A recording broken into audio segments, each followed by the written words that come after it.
ازيكم يا حبايبي؟ عاملين ايه؟ يا رب تكونوا بألف خير وبصحة وسعادة. النهاردة هنعمل فول مدمس بطريقة سهلة مبسطة جميلة. اعمليه في البيت بطريقة نظيفة، بطريقة حلوة وسهلة. ما عندكيش دماسة، هيتعمل في حلة عادي. بإمكانيات بسيطة جدا. وأقل تكلفة أكتر ما احنا بنجيبه من بره وغالي ومش نضيف. اهم شيء تجيبي فولة بلدي. الفول البلدي ده اللي هو الفاتح، شايفة حبايته عاملة ازاي؟ بتكون بيضة وفاتحة. ده فول بلدي. منقياه ومنضفاه. هنقعه معاكم. هنقعه في مية. احط المية دي لمدة من 12 ساعة ل 24 ساعة. يعني ممكن 12 ساعة، انا عن نفسي هعمله 12 ساعة. بس هو ممكن بيقعد ليلة بحالها. ت- نقعاه يعني. تمام. انا بزود له الميه عشان هو بيشرب ميه. وتغيري عليه في ال 12 او 24 ساعه، بتغيري عليه إن امكن يعني من 3 ل 4 مرات في الفتره بتاعه النقع بتاعته. كل ما تنزلي تغسليه وتغيري ميته بيكون افيد. تمام.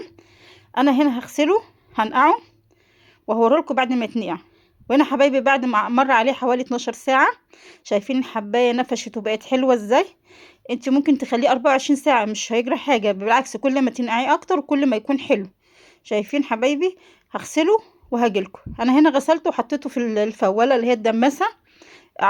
يعني اختصارا للوقت. تمام.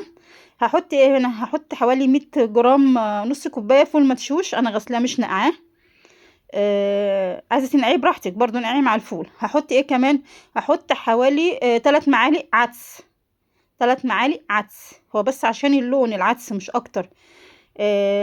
3 معالق. وهحط هنا كمان 3 معالق رز. الرز هنا بيربط لي الفول.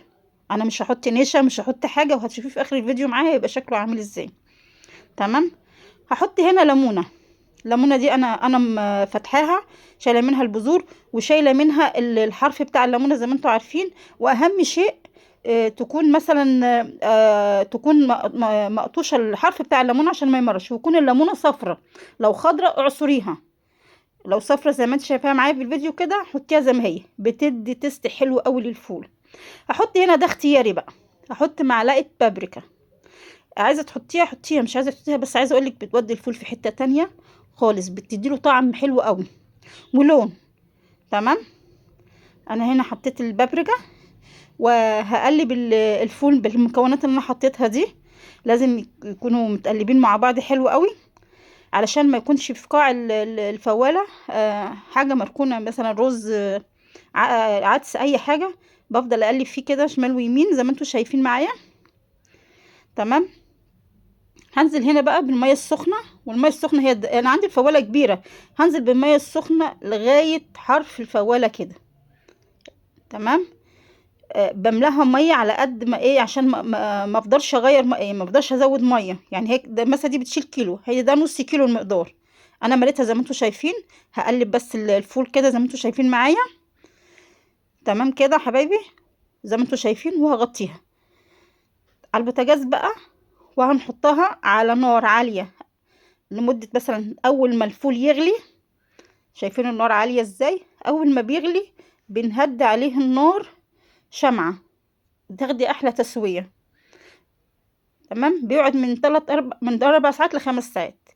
وانا حبايبي بعد ما الفول طلع، عايزاكم تشوفوا شكله جميل جدا جدا جدا.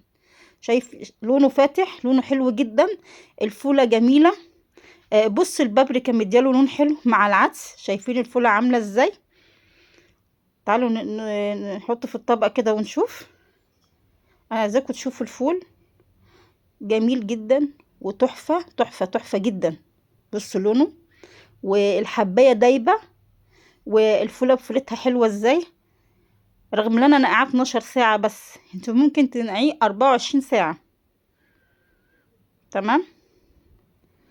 انا هنا صبيته في الطبق، وهفضي الفول بعد ما اصبه في طبق هفضيه في حاجة واسعة عشان يبرد. انت لو عايزة تحطيه في درج التلاجة، في سوري في الضرفة بتاعت التلاجة عادي من غير فريزر. بتعبيه في بطرمانات بتكون مغسولة ومعقمة نضيفة.